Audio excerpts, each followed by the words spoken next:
ही गोष्ट आहे एका ढोलकपूर जंगलातील. ढोलकपूर जंगलात एक भयानक नदी होती. दिवसभर त्या नदीवरती काही व्हायचं नाही. ससा यायचा, हरण यायचं आणि सकाळी आल्यानंतर त्या ठिकाणी आंघोळ करायचे, पाणी प्यायचे. पाणी पिण्यासाठी जिराफ आला, उंदीर मामा आले आणि आता पाणी पिऊन आंघोळ करतील आणि परत वापस जातील. रात्रीच्या वेळेस नदीवरती कोणताही प्राणी पाणी प्यायला गेला तर ती नदी त्याला खाऊन टाकायची अशी जंगलात चर्चा होती. प्राणी असे म्हणायचे. जंगलातले सर्वच प्राणी घाबरून गेले होते. जनावरंसुद्धा घाबरून गेले होते. कोल्हे मामाला तर वाटत होतं की ही नदी खाऊन टाकते की काय. उंदीर मामासुद्धा सिंह मामाला तक्रार करत होते की राजे आता तुम्हीच काहीतरी करणार. त्याचबरोबर हत्ती मामासुद्धा विनवणी करत होते की तुम्ही आता याच्यातून मार्ग काढा. ससे मामासुद्धा घाबरून गेले होते. त्यालासुद्धा समजत नव्हतं की नदीवरती काय होत आहे आणि संध्याकाळचं जे काही जनावर पाणी प्यायला गेलेलं असेल ते वापस का येत नाही, नदी खाऊन टाकते का काय, कोणालाच काही समजत नव्हतं आणि यावरती काहीतरी तोडगा काढण्यात यावा अशी विनवणी केली जात होती. हत्ती मामासुद्धा विनवणी करत होते, उंदीर मामासुद्धा विनवणी करत होते आणि सिंह मामा त्याच्यावरती मार्ग काढतील, अशा काही चर्चा करतील असं वाटत होतं. आणि त्यानंतर चर्चा सुरू झाल्या होत्या. झबऱ्याला आणि उंदराला काहीतरी वेगळं दिसलं आणि त्यांनी तिथून पळ काढला. एके दिवशी जंगलात एक माकड येते आणि त्याची भेट सश्यासोबत होते. ससे मामा म्हणतात, माकड मामा तुम्ही कुठून आलात आणि तुमचं काय काम आहे. तर माकड सांगते, मी एका सर्कशीमध्ये होतो, शहरात होतो. मला तिथं फार कंटाळा आला होता. मी त्या ठिकाणी बांधून होतो, म्हणून आता मला जंगलात यायचं आहे आणि मला जंगलात राहायचं. तर मला इथे घर मिळेल का, मला कुठेतरी राहायचं ठिकाण मिळेल का. ससे मामा म्हणतात, हरकत नाही आणि चल मी आता तुला सगळं जंगल दाखवतो. जी जागा तुला आवडेल त्या ठिकाणी तू राहा. ही आहे जंगलाचा राजा सिंहाची गुफा. ससा मात्र नदी दाखवण्याचा विसरून जातो. भयानक नदी तू दाखवतच नाही. ससा माकडाला वडाचं झाड दाखवतो आणि हे बघ, तुझ्यासाठी हे झाड आहे, इथे तू राहा, तुझी राहण्याची सोयसुद्धा होऊन जाईल आणि छानपैकी आंघोळ पाणी सगळ्या गोष्टीची तुला सुविधा याच ठिकाणी मिळून जाईल. माकड एका ठिकाणी 2 दिवस राहते आणि त्यानंतर जंगलात फिरायला जाते.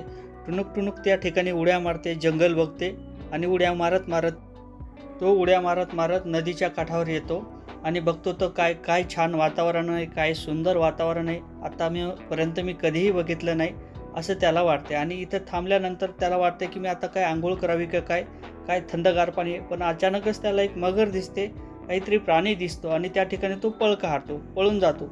मला खाते की काय, पळा पळा पळा पळा असं करत तो पळून जातो.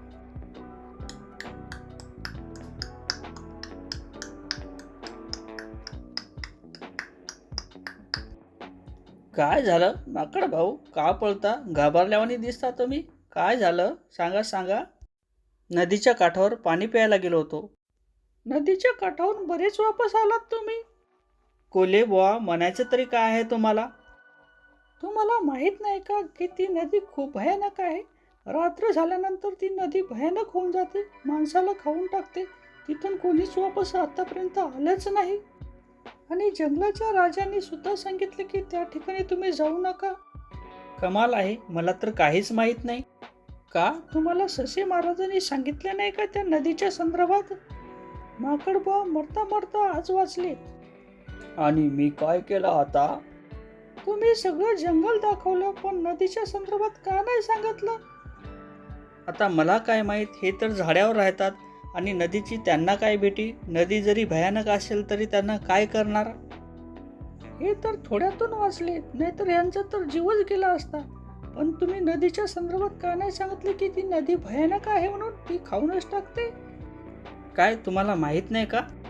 नाही, आम्हाला तरी काय माहीत, कारण तर त्या नदीकडे रात्रीच्या टायमाला कोणीच जात नाही आणि दिवसा काही होत नाही वेगळं तसं काही.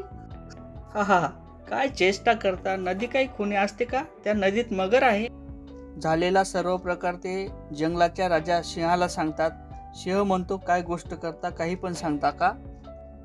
हत्ती म्हणतो, आम्ही आतापर्यंत तर कधी बघितलंच नाही काय होते आणि कसं होते. होय बरोबर आहे, आतापर्यंत तुम्ही त्या ठिकाणच्या नदीवर सकाळीच गेले होते किंवा दुपारी गेले होते, परंतु रात्रीच्या टायमाला कधीही गेले नव्हते. आणि मी अचानक त्या ठिकाणी फिरत पाणी पिण्याकरता गेलो तर मला त्या ठिकाणी एक भयानक अशी मगर दिसली होती. दिवसभर ती मगर त्या पाण्यातच लपून राहते आणि रात्रीच्या टायमाला बाहेर पडते आणि त्या ठिकाणी कोणताही प्राणी पाणी प्यायला आला की ती मगर त्याला खाऊन टाकते. परंतु तुम्हाला वाटते की ती नदीच त्याला खाऊन टाकते की काय? परंतु खरं काही वाटत नाही तुम्ही सांगता ते. आता एवढं सगळं सांगताय म्हणल्यावर तर खरं असायलाच पाहिजे. आपण सर्वच त्या ठिकाणी जाऊ आणि लपून बघू काय होते ते. चला तर मग सर्वजण. आणि आता सर्वांनीच ठरवलेलं असते की आपल्याला सर्वांनाच त्या ठिकाणी जायचं आहे आणि नदीवरती काय होते, नदी खाते की मग एखादी मगर आहे, हे सगळं बघायचं आहे. आणि जर माकडाने खोटं बोललं तर मग आपण त्याला सुद्धा धडा शिकवू आणि आपल्या जंगलातून काढून देऊ. माकड त्या नदीत एक गोटा फेकतो आणि मगर बाहेर येते. येथे तर सगळेच प्राणी आले. आता मी लपून बसण्याचा प्रयत्न करते आणि त्यांना दाखवण्याचा प्रयत्न करते की मी एक गोटा आहे. कोला म्हणतो हा तर एक गोटा आहे, मी दिवसा त्याला बघतो. तर माकड म्हणतो मी सांगितल्याप्रमाणे ही मगर आहे, तुम्ही गोटाच का म्हणता, कारण तर ती दिवसा लपून बसते. तर मगर म्हणते हे तर सगळेच मूर्ख आहेत, मला तर आता ही गोटाच समजतात. आणि होय मी एक गोटा आहे, मी एक गोटा आहे, मी एक गोटा आहे. आणि सगळ्यालाच माहीत होते की होय ही तर मगरच आहे, कारण गोटा असता तर हे बोलला कसा असता. तर सिंह म्हणतो आता काही करायचं. माकड भाऊ तुमच्याकडे काही युक्ती आहे का?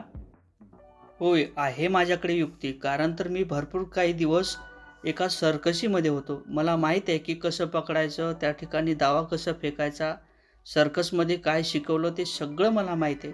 या मगरीला मी चांगलाच धडा शिकवतो, परंतु मला एक दोरी आणून द्या आणि दोरीत मी तिला पकडील आणि त्या ठिकाणी बांधून टाकेल. होय आहे माझ्याकडे एक दोरी, मी तुम्हाला ती देते आणि पकडा मग. बरं ठीक आहे, द्या माझ्याकडे तेवढी दोरी, तिचा मी फंदा करतो आणि या मगरीला पकडून टाकतो. असं बोलल्यानंतर माकड लगेच एक दोरी घेते आणि त्या दोरीचा एक फंदा करते आणि मगरीला पकडण्याचा प्रयत्न करते. एवढं सांगून माकड त्या मगरीला एका दोरीमध्ये फांद्यामध्ये बांधून टाकते आणि सांगते की आपल्याला आता कोणत्या प्रकारची काळजी करायची गरज नाही. येथे आपण पाणी पिऊ शकतो, आंघोळ करू शकतो, मोज मस्तीने राहू शकतो. आणि अशा जे काही गोष्टी असतात, एखादी अफवा असेल तर त्या अफवेवरती आपण विश्वास ठेवला नाही पाहिजे. या गोष्टीचा हा एक बोध होतो. नक्की चॅनलवर नवीन असाल तर चॅनलला सबस्क्राईब करा. व्हिडिओ आवडला तर लाईक आणि शेअर करायला सुद्धा विसरू नका.